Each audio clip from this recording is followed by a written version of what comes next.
My name is Molette Green.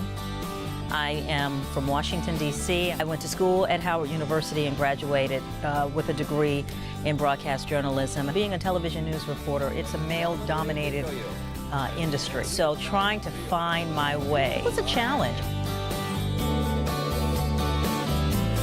My grandmother wasn't able to go to college, and my mother wasn't able to go to college. And so I was determined that I was going to succeed for them as well as for myself.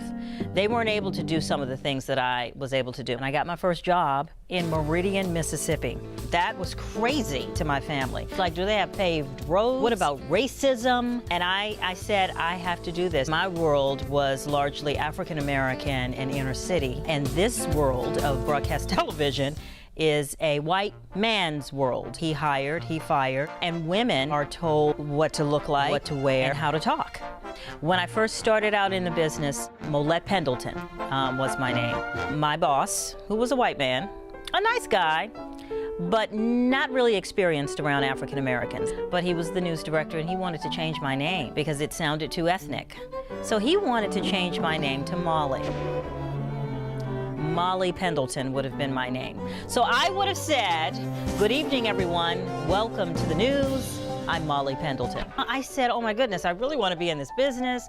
And my boss is asking me to change my name. He's even calling me Molly Pendleton in the newsroom. And so I had to take a stand. At that time, the only Molly that I knew was Molly Ringwald from the movies, the redheaded, freckled-faced, cute lady who was in those funny teeny bopper movies. I said, if you're going to have me on the air, whether it's too ethnic, too hard, too harsh, you gotta accept me as I am.